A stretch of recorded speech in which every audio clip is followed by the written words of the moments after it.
Merci beaucoup pour l'invitation. Donc, on retourne un peu dans le foie, mais donc on va rester sur les cholangites, mais des cholangites induites par les médicaments, donc finalement des cholangites sclérosantes plutôt secondaires. Juste quelques petits rappels pour ceux qui ne sont pas forcément très familiers des inhibiteurs de checkpoint immunitaire. Donc, c'est des nouvelles molécules qu'on connaît depuis un peu moins d'une dizaine d'années, qui sont utilisées en cancérologie, qui ont révolutionné le pronostic de certains cancers comme le mélanome ou le cancer du poumon. Il y a plusieurs classes, les anti-PD1, anti-PDL1 ou les anti-CTLA4. Et ces molécules-là vont avoir pour effet de lever le frein immunitaire qu'exerce la tumeur sur les lymphocytes pour permettre aux propres lymphocytes du patient de s'attaquer à la tumeur. Donc ces molécules ont fait l'objet d'un prix Nobel en médecine en 2018 et maintenant on a chaque année des dizaines et des dizaines d'essais thérapeutiques utilisant ces molécules d'immunothérapie dans tous les cancers, seuls, en association avec plusieurs autres immunothérapies, d'autres chimiothérapies ou d'autres traitements. Donc en cours, il y a plus de 500 essais actuellement. Ces inhibiteurs de checkpoint immunitaire donc, vont permettre aux lymphocytes de s'attaquer à la tumeur et cette action-là va avoir pour effet l'émergence de maladies dites auto-immunes-like qui vont pouvoir toucher chacun des organes et induire en fait une réaction auto-immune de l'encéphale. Ça donne des encéphalites, du myocarde, des myocardites, du côlon, des colites et également du foie. Les toxicités hépatiques sont au 3e ou au 4e rang de toxicité, donc c'est quand même assez fréquent. Selon l'association d'un anti-PD1 avec un anti-CTLA4, c'est un peu plus fréquent, ou selon si un des traitements est utilisé seul. Ces toxicités hépatiques, on les connaît de mieux en mieux, elles sont décrites depuis quelques années. On voit qu'effectivement, selon l'association, la fréquence et la gravité augmentent. Heureusement, les grades les plus sévères, qui sont les grades 3 ou les grades 4 de CTCAE, sont plus rares, hein, c'est moins de 10% des patients. Et les formes très sévères ou fulminantes sont encore plus rares. Les recommandations de prise en charge donc, reposent sur l'arrêt de l'immunothérapie, des corticoïdes et de temps en temps des traitements immunosuppresseurs. Et ces recommandations, qui sont fréquemment réactualisées, pour l'instant ne reposent que sur le grade CTCAE, qui est un grade qui ne tient compte que du niveau des transaminases. Les patients sont classés en fonction de l'augmentation de leurs transaminases et pas du tout du type d'hépatite ou d'atteinte hépatique qu'ils peuvent avoir. Plus récemment, donc maintenant qu'on les connaît de mieux en mieux, ces atteintes, plus récemment, on a vu des cas cliniques apparaître dans la littérature et puis une série de 10 cas de cholangites dans les suites de traitements d'immunothérapie chez des patients. Donc la première publication, c'était dans Liver International en 2021 ou 2022, donc une série avec 10 cas de cholangites et on retrouvait au niveau de l'histologie et de l'IRM des anomalies qui ressemblaient vraiment à ce qu'on peut voir chez les patients qui ont des cholangites sclérosantes primitives. Il y a eu pas mal de cas et donc finalement une série de 53 cas publiés en 2022 qui essayait de reprendre un petit peu la description de ces cas cliniques avec des données un peu manquantes et un peu parcellaires. On n'arrivait pas toujours à savoir comment évoluait le patient, s'il avait été traité ou pas, la durée de traitement. Et donc, finalement, on avait assez peu de données. On a quand même vu apparaître en 2022 sur les recommandations de l'ESMO la première fois un petit paragraphe sur les cholangites avec une seule référence. Et donc, c'est dans ce contexte-là, de cas de cholangites qui semblaient un petit peu différents de ce qu'on voyait habituellement dans les hépatites, qu'on a essayé de décrire un petit peu mieux ces atteintes hépatiques à l'immunothérapie. Donc, on a utilisé la base de données de la pharmacovigilance, puisqu'on avait vu quelques cas à Montpellier, mais pas suffisamment pour pouvoir avoir une idée un peu exhaustive. Donc, on a regardé dans la base de données la pharmacovigilance en croisant toutes les molécules d'immunothérapie qui étaient disponibles, le terme cholangite, et on a calculé des calculs de disproportionnalité dont je vous parlerai juste après. Donc, on a repris les cas 1 à 1, on a regardé le grade CTCAE pour chacun des cas, le ratio de présentation de l'hépatite, est-ce que c'était une forme plutôt cholestatique, cytolytique ou mixte.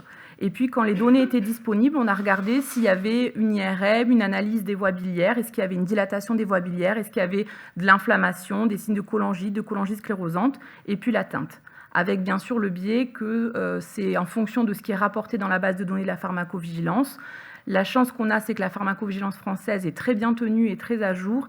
Et contrairement à la base mondiale, on a des données rédactionnelles écrites. Donc, on arrive à avoir des comptes rendus de consultation, des comptes rendus de biopsie ou d'imagerie. Donc, dans Vigibase, la base mondiale, il y avait 243 cas. Donc, on était en 2023, ce qui n'est pas beaucoup. Dans la base française, on avait 80 cas. En reprenant chacun des cas, il y en a 27 qui n'étaient vraiment pas analysables parce que trop de manque de données. Il y en a 5 qu'on a exclus puisqu'il nous semblait que finalement, ce n'était pas forcément l'immunothérapie qui avait induit la cholangite. Il semblait avoir forcément peut-être une cause lithiasique ou une CSP préexistante.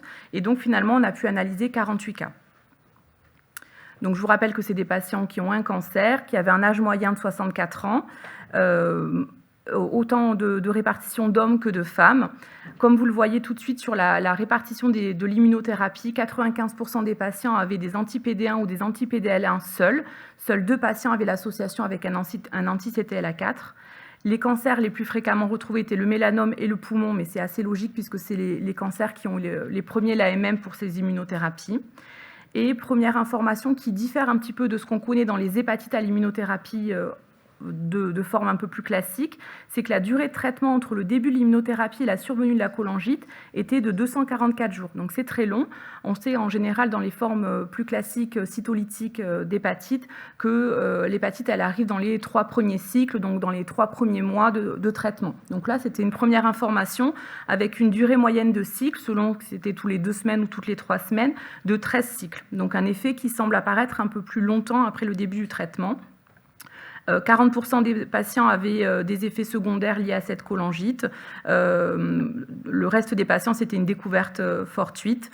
Et là, vous avez donc la répartition du nombre de cholangites en fonction des mois, et donc la moitié des cas qui étaient découverts après 6 mois de traitement. Si on regarde le profil biologique, la majorité des cas étaient donc cholestatiques, quelques cas qui étaient mixtes, donc une prédominance des phosphatases alcalines, pas de forme cytolytique. Sur les grades CTCAE, il y a un biais puisque finalement ce qui est souvent rapporté, c'est les grades les plus sévères. On sait que les grades 1 et 2, c'est rare que les médecins les rapportent à la pharmacovigilance, donc on avait des grades 3 et des grades 4. Et si on regarde un peu en détail, quand on avait la donnée, l'anomalie des voies biliaires, donc on avait une dilatation des voies biliaires dans 40% chez 40% des patients, de l'inflammation chez un tiers des patients environ, et des vraies formes de cholangite sclérosante avec une anomalie intra- ou extra-hépatique, avec des dilatations et des sténoses chez 14% des patients. La répartition entre l'atteinte intra-extra-hépatique ou que extra ou que intra-hépatique était assez homogène. La moitié des patients environ ont une biopsie hépatique et on retrouvait aussi des anomalies microscopiques de cholangite à la biopsie hépatique chez les patients qui avaient été biopsiés. Concernant les traitements, donc comme je vous l'ai dit en préambule, vous savez que ces hépatites à l'immunothérapie, les recommandations préconisent en première intention les corticoïdes. Donc quasiment tous les patients avaient eu des corticoïdes en première intention, et puis certains avaient eu aussi l'acide urso-désoxycholique. En traitement de deuxième ligne, on est amené des fois à mettre à des traitements immunosuppresseurs. Donc un patient avait eu du mycophénolate mofétyl. L'évolution, alors là c'est un des biais de la pharmacovigilance, c'est que finalement on n'a pas toujours le suivi, même si normalement les médecins qui rapportent un cas sont censés donner des nouvelles au fur et à mesure des suivis, et les médecins de pharmacovigilance sont tenus de compléter les informations au fur et à mesure du suivi, mais ce n'est pas toujours le cas. Donc on avait une amélioration du bilan hépatique et des signes de cholangite pour presque 80% des patients. On avait 3 cas de récidive à la reprise de l'immunothérapie et 4 cas de décès, mais qui n'étaient pas liés à la cholangite. On a regardé, alors c'est des faibles effectifs, on avait 48 patients, on a regardé, essayé de comparer les patients qui avaient des caractéristiques un petit peu différentes. Donc les patients qui avaient un ictère, on avait quelques patients qui étaient très sévères avec une bilirubine au-delà de 50 micromoles par litre. La seule différence qu'on retrouvait, c'est que ces patients, ils avaient une durée de traitement un petit peu plus courte, comme si la forme était plus sévère d'emblée, avec un ictère qui apparaissait plus rapidement après le début du traitement. On a regardé également les patients qui avaient une dilatation des voies biliaires, puisqu'ils avaient des fois des atteintes microscopiques, ils n'avaient pas tous de dilatation des voies biliaires. Là, dans ces formes-là, on a l'impression qu'au contraire, c'est des patients qui ont été traités beaucoup plus longtemps par l'immunothérapie par rapport aux autres, avec une durée moyenne de cycle d'immunothérapie de 21, donc plus d'1 an de traitement. Donc, à la fin de l'analyse de ces cas, on s'est demandé finalement est-ce que c'était vraiment l'immunothérapie qui pouvait donc induire ces cholangites, voire ces cholangites sclérosantes, ou est-ce que c'était une association fortuite entre des cas qui n'avaient pas été bien diagnostiqués avant, des patients qui avaient eu un cancer, et puis finalement on tombait sur l'association des deux. Donc on a fait des calculs de disproportionnalité, c'est la pharmacovigilance qui fait ça, et qui compare donc l'association du terme cholangite immunothérapie et l'association cholangite et tous les autres médicaments disponibles dans la base de données de pharmacovigilance. Donc quand on fait cette analyse-là, on trouve que l'association immunothérapie et cholangite est beaucoup plus fréquente, fois 18, par rapport aux autres médicaments. Et puis on s'est dit, bon, peut-être que c'est lié au cancer, il y a peut-être un âge particulier des patients ou une association avec certains types de cancers. Donc on a fait aussi l'association entre les agents anticancéreux de façon générale et cholangite, et on l'a comparé à immunothérapie et cholangite. Et là aussi, on avait une association beaucoup plus importante avec l'immunothérapie qu'avec les autres traitements anticancéreux. Et donc, en fait, après, on a essayé de trouver un contrôle positif d'un médicament qui est connu pour donner des cholangites, même si ce n'était pas le même mécanisme, et de voir si cette association, elle était comparable. Donc, on a pris le cas de la kétamine. Il n'y a pas beaucoup de médicaments qui sont connus pour faire des cholangites. Il y a une revue très, très récente de cette semaine dans l'hiver international qui reprend tous les médicaments qui peuvent donner des cholangites sclérosantes ou des cholangites secondaires. Et donc, il y a la kétamine qui est bien connue, mais qui n'est pas du tout sur le même mode de mécanisme. La kétamine, une des hypothèses physiopathologiques, c'est un spasme du sphincter d'Oddi qui peut donner donc, cet aspect de cholangite. Ça a été décrit initialement chez les usagers de drogue qui utilisent de la kétamine, qui ont aussi d'ailleurs un spasme des voies urinaires, donc on retrouve cette association en général. Et c'est l'équipe de Cochin qui avait regardé la kétamine qui est beaucoup utilisée en réanimation, notamment chez les brûlés. Et avant, il n'y avait pas vraiment de limite de dose de kétamine. On retrouvait des cholangites chez ces patients grands brûlés. On pensait que c'était peut-être le fait qu'ils aient été grands brûlés qui permettait d'avoir cette cholangite. Et finalement, de plus en plus, on se demande si ce n'est pas les doses de kétamine qui ont induit ces cholangites. Et depuis qu'ils ont réduit les doses de kétamine, on note dans cette étude plutôt récente une baisse des cholangites chez ces patients-là. Donc on s'est dit que c'était un bon contrôle positif. Et quand on regarde l'association kétamine-cholangite dans les bases de données de la pharmacovigilance, on trouve un ROR à 27, donc on va dire à peu près similaire à celui qu'on trouvait avec immunothérapie et cholangite.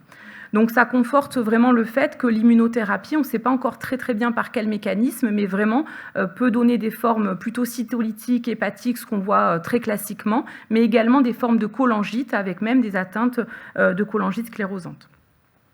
Le mécanisme de toxicité hépatique de ces immunothérapies, il n'est pas encore très bien connu et surtout on ne sait pas très bien pourquoi les patients vont faire certaines fois une forme hépatique et d'autres fois une forme de cholangite.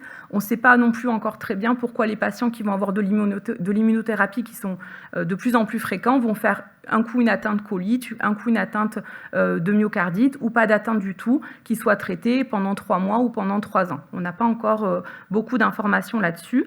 On sait quand même que les anti-PD1 et anti-CTLA4 vont diminuer les lymphocytes T régulateurs et permettre l'augmentation des lymphocytes T cytotoxiques CD8 et que la toxicité est probablement liée à ça.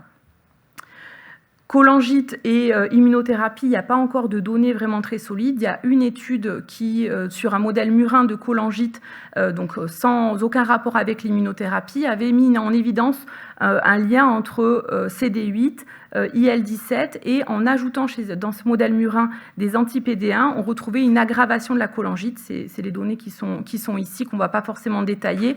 Mais donc là, c'est des souris qui avaient donc une cholangite induite génétiquement.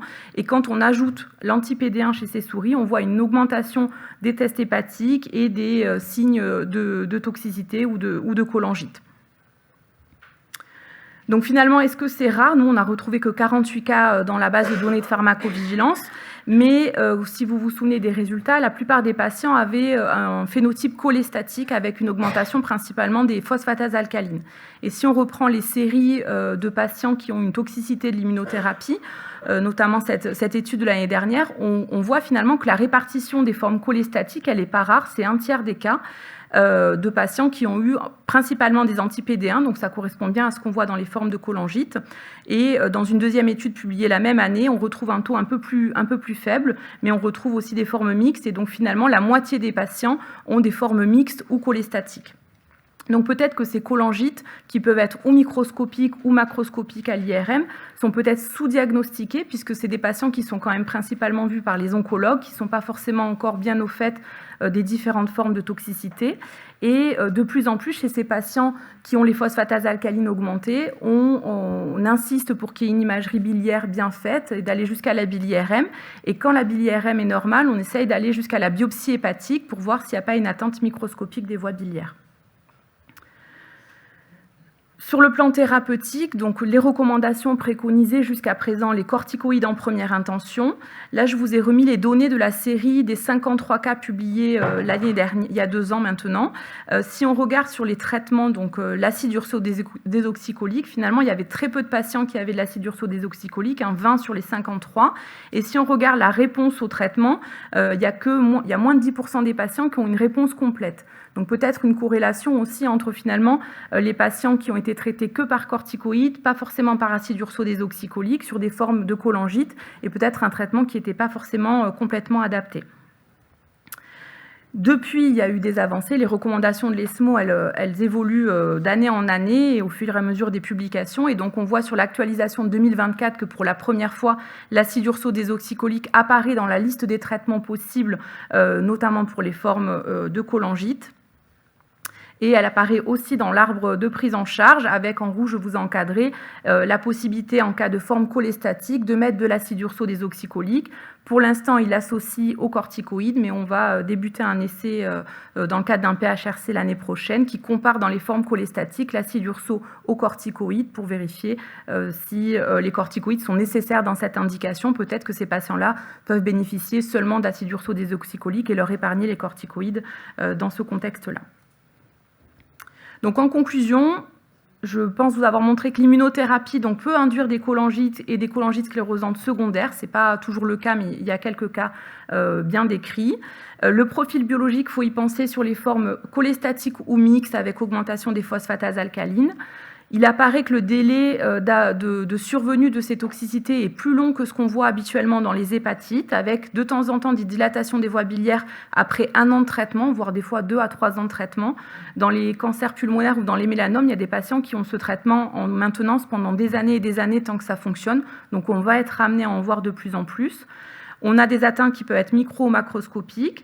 C'est plus rare que les hépatites, mais c'est probablement aussi sous-diagnostiqué. Et l'intérêt de l'acide urso-désoxycholique à évaluer prospectivement pour ces formes-là.